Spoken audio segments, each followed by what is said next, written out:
Welcome to News Today with WDW News Today. I'm Tom Corliss. Here now the news for July 1st, 2020. We're coming to you today from the Copper Creek Villas at Disney's Wilderness Lodge here at Walt Disney World. An eagle-eyed WDWNT reader noticed that Walt Disney World is featured as a possible entity that could be featured on new vanity license plates for Florida drivers, possibly coinciding with the resort's 50th anniversary in 2021. We managed to track down the bill and found the following information regarding the new plate design. As vanity plates typically help fund charitable organizations, proceeds would go to Make-A-Wish Foundation of Central and Northern Florida, Incorporated. Cast members looking to return to the magic on their days off will find that cast blockout calendars for employee self-admission, main entrance pass, and one-day park hopper guest tickets have been updated to reflect a full blockout through September of 2020. This time, the calendar does not extend past September. Park attendance will be managed via the Disney Park Pass reservation system. To enter a park, both a reservation and valid cast admission are required. Cast members who have returned to work or are furloughed will have the opportunity to choose one theme park to visit on special reopening preview days, which registration is already opened for. While originally on the official list of restaurants reopening at Disney's Hollywood Studios on July 15th, it seems the popular space dive Oga's Cantina has since been removed. Since its grand opening, Oga's has been infamous for its tight quarters, limited seating, and dark, boisterous interior. Given those conditions, it might take a few weeks before the residents of Batu deem it safe to reopen under the new health and safety guidelines.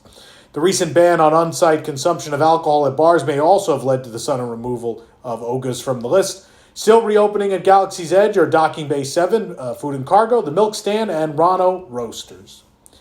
A recent update to the Walt Disney World restaurant reopening page brings good news for character dining enthusiasts, as the Garden Grill restaurant at Epcot will be reopening with a modified character dining experience for guests. Garden Grill, located in the Land Pavilion at Epcot, features a rotating dining room with Chip and Dale as well as Mickey and more, usually Pluto, roaming around in their best farm apparel. If similar to our recent experience at the newly reopened Topolino's Terrace at the Riviera, the characters may be seen marching through the restaurant, stopping briefly at a distance for guests to photo. Guest pricing for the Chippendales Harvest Feast is as follows. Breakfast is $42 for adults, $27 for kids 3 to 9. Lunch and dinner adults are $55, while kids are $36.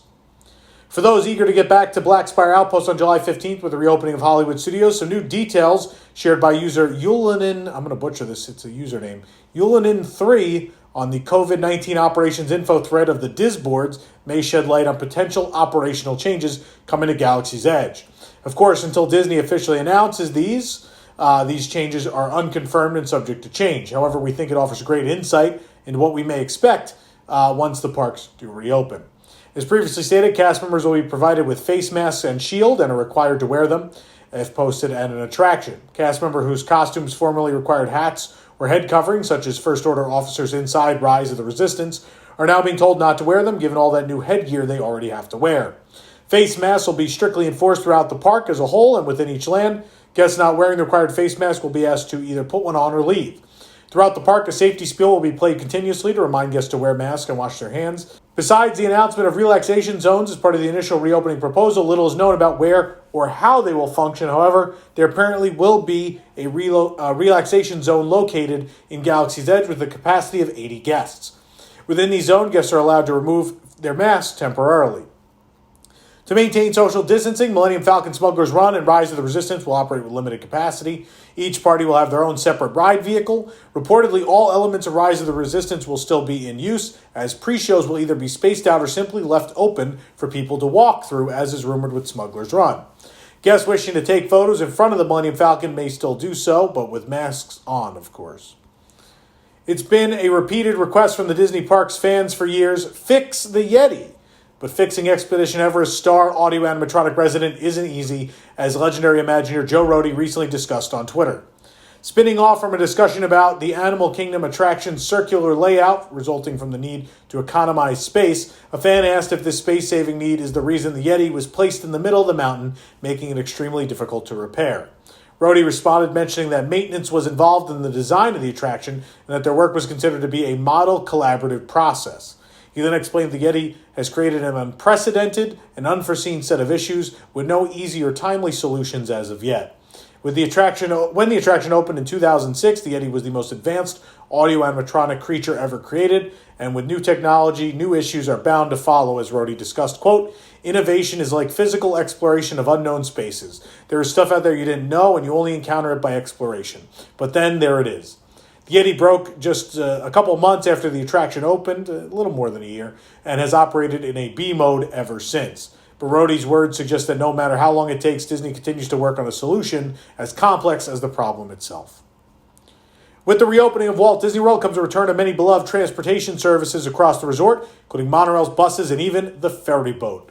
This week we got a look at the ferry boat testing just off the shores right here of Wilderness Lodge. The ferry boat is seen traveling from the storage point through Bay Lake into the Seven Seas Lagoon, where it'll be traveling back and forth between the Magic Kingdom and the Transportation and Ticket Center for training and testing now through the reopening period. As a reminder, limited ferry boat service will be available upon the official reopening of the theme parks. We managed to catch Monorail Yellow Station at the Polynesian Village Resort as well. Cast members who man the monorails are currently undergoing training to prepare for the welcome back and getting ready to operate once again the Highway in the Sky. Already seen testing on various lines throughout the latter half of the extended park's closure, the Disney Skyliner will be back in full swing starting July 15th. While we were aware that transportation to the parks would resume upon the reopening of the theme parks, we now have confirmation that all three lines of the Disney Skyliner will be in operation for the reopening of Epcot and Hollywood Studios. Hours for the Skyliner are slated to be 10 a.m. to 11 p.m. for Epcot and 9 a.m. to 10 p.m. for Hollywood Studios. Pop Century Resort, which will be reopening on July 10th, and the Riviera Resort, which is now open, will have transportation to two newly reopened parks. Keep in mind that Caribbean Beach does not reopen until July 29th, and Art of Animation will not be reopening until August 12th. After laying off 95% of its employees in mid-March due to the effects of COVID-19 and the closure of its theaters and shows worldwide, Cirque du Soleil has filed for bankruptcy. The company has announced that it's seeking debt restructuring protection under the Canadian Companies Creditors Arrangement Act, the CCAA. I'm sure all of you knew that. The company has not specified a strategy for if and when it can resume shows. That being said, in a new statement released to the Orlando Sentinel, Cirque du Soleil has indicated that their all-new production for Disney Springs, titled Drawn to Life, could potentially debut in the fall. In fact, tickets went back on sale for November today. Drawn to Life was meant to make its official debut on April 17th, and when the closures hit, of course, all of that was delayed. After laying off 95% of its employees in mid-March, the company has also released a statement addressing its employees on temporary leave. Quote, employees for Drawn to Life are being kept on temporary leave for the time being to ensure a swift and efficient return as soon as the ban on gatherings is lifted and show operations can resume. According to the Orlando Business Journal, the two Levy's restaurants at Disney Springs will be eliminating a total of 143 jobs on August 1st, with 83 positions eliminated at Paddlefish and 56 positions eliminated at Terralina. The remaining 128 employees will see their hours cut. These job terminations are permanent. However, employees are encouraged to reapply for future positions. Employees at M&M's World Orlando have been informed that the Florida Mall location will be closing in August, with the all-new Disney Springs store opening sometime in late November, just in time for Thanksgiving and the start of the holiday season. Plans for the Disney Springs location include over 100 tubes with M&M's for custom blends, personalized candy, and even dance parties with M&M's characters. The Coca-Cola store at Disney Springs has debuted a new line of merchandise tying both of our favorite things together, Coca-Cola and Walt Disney World. Shirts and sweatshirts featuring the iconic Coca-Cola logo and everyone's favorite mouse can be found. Prices range from $24.95 to $64.95. You can check out the full collection at WDWNT.com. Gideon's Bakehouse is starting to settle into its new home located in the landing across from Jock Lindsay's Hangar Bar. The former location of the temporary rustic cuff pop-up shop now has construction walls surrounding the area, hyping guests up for the new arrival. Gideon's Bakehouse is set to open sometime later this year, and the new construction wall donning a logo and the words Coming 2020 reiterates that. Wrapping around the building are larger-than-life photos of Gideon's dreadfully good cookies, including flavors like peanut butter crisp, cookies and cream, and pistachio toffee dark chocolate. The newly rebuilt McDonald's by Disney's All-Star Resorts has not only beat out all the other construction projects on property, but it's actually opened ahead of the theme parks. The new space is complete with a modern, sleek interior and an innovative, eco-friendly exterior. The wooden slats that make up the larger rectangular portion of the building feature the McDonald's logo in bright yellow, contrasting against the brown hues. The overall theme of the building design has a heavy eco-friendly vibe and vibe between the solar panels, wood accents, and lush garden walls. Off to the side over by the entrance to the drive-thru and parking lot, guests drive by a swirling garden wall with a McDonald's logo in vibrant green. The location features an expansive V-shaped roof lined with solar panels, enough to potentially power the entire restaurant. There's plenty of outdoor seating by way of concrete benches with tables and brightly colored red chairs scattered around. The outdoor area also featured 2 energy spinning bikes and a hand crank station that help generate even more power while counting toward your exercise regimen. You can even charge your phone using these bikes or the hand crank, and all the extra energy helps power the arches. Once inside, the V-shaped roof makes the dining room area seem very expansive, with panels letting in diffused light. Guests can order via touchscreen kiosk and have food brought to their table, order via mobile app, or traditionally at the registers, which have been outfitted with plexiglass barriers for the safety of employees. Seating-wise, there are long cushioned booths, tables with chairs, and modern-looking half-circle booths. The location was initially supposed to open sometime in April, but due to COVID-19, they delayed. That being said, they have opened with many health and safety guidelines in place to keep customers and employees safe. Select tables are marked for non-use, and there are plenty of hand sanitizer wipe dispensers available to wipe down hands and screens. There are even some neat new ways to open doors with your feet via step and pull instead of traditional handles. These are great. We need these at the parks, by the way. The drive-thru features 2 ordering bays that are split into a Y formation. Additional parking is available for drive-thru guests and mobile order, and all along the perimeter of the McDonald's, additional solar panels power the parking lights. The McDonald's, which is located at 1596 West Buena Vista Drive, is one of the first things guests see approaching the gates of the All-Star Resorts. At this time, the resort remains closed, but the fast food spot is a favorite for guests all around property. Hours for the McDonald's are 11 a.m. to 8 p.m. as of right now.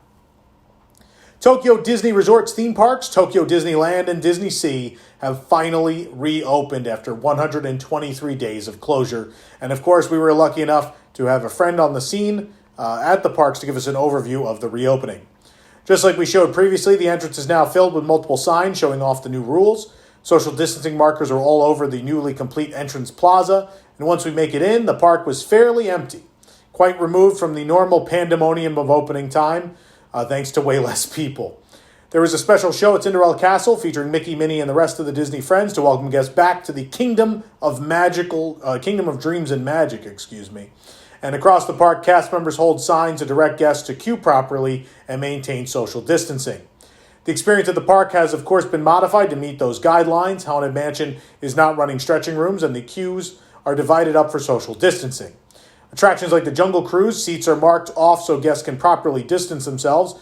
Also, benches that face each other are marked off to facilitate social distancing. Hand sanitizer is placed at attraction exits, and guests are asked to sanitize after every ride. Even at Splash Mountain, wait times are consistently low right now at 5 minutes due to these new guidelines. The Beauty and the Beast expansion in New Fantasyland is still in the same state that we left it in back in February. A new feature of the upcoming Happy Ride with Baymax, though, was revealed. Mochi the Cat, resting above the new Tomorrowland vending machines. Even attractions like It's a Small World were absolutely deserted. And over at DisneySea, it was about the same situation. There were virtually no lines for any attraction except for Soaring Fantastic Flight, which still had its shortest wait time ever, mind you, at 25 minutes or so around 11 a.m. Attractions like Nemo and Friends Sea Rider were just as empty around the rest of the resort. Pre-show queue areas are marked with boxes, but it didn't seem like they were necessary given that the ride was empty. Of course, no trip to Tokyo Disney Resort is complete without a few Gachapon prizes, and Gachapon is still available both at Disneyland and DisneySea, featuring mini park food keychains at Disneyland and Usapio items at DisneySea, even though Easter never happened. It's crazy. The Tokyo Disney Resort app is notoriously only available in Japan and only recently in English, but now, as of July 1st, the app is now available in the United States iOS App Store, also in Canada. Now visitors to Tokyo Disney Resort can experience the handy features like digital FastPass and show lotteries without the stress and hassle of setting up a Japanese iTunes account, which I've had to do several times now. You can read more about the features and limitations of the English version of the app on our website. Last week, we gave an update on the props under construction from Fantasy Springs at DisneySea, but there's one thing we missed. Unfortunately, Twitter user, I'm going to butcher this, Yumi, maybe, was able to give us a sneak peek at the incredible character rockwork coming to the waterfall entrance of the land. It bears a striking resemblance to one of the characters in the concept art, it's Elsa. The rockwork is coming along spectacularly, and you could catch some hints of the upcoming faces that'll adorn the entrance. And if you look closer at the mountains, you can see Peter Pan on the left as well, and that's Elsa again on the right. It's hard to tell which face the rock, all the rocks will become, but we know that coming in 2023, it's all part of this great expansion. Walt Disney Imagineering announced that Barbara Booza has been named President, Business Operations Design and Delivery, overseeing daily operations development and project delivery. Booza will join the Walt Disney Imagineering senior leadership team under President Bob Weiss and will oversee a team of creative and technical experts from a wide range of backgrounds. In this role, she'll work collaboratively with stakeholders across the business to design, develop, and execute projects for Disney theme parks, attractions, resort hotels, cruise ships, and retail dining and entertainment centers.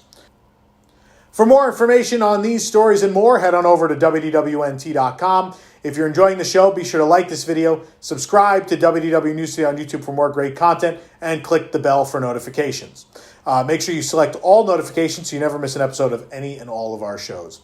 For the worldwide leader in Disney Parks news, this is Tom Corliss saying enjoy the rest of your day, enjoy the rest of today, and have a great, big, beautiful tomorrow. Stay safe, everybody. WDW News Tonight is our weekly comedy show combining the news of the week, comedy segments, thoughtful discussions, insane characters, parody commercials, games, and more.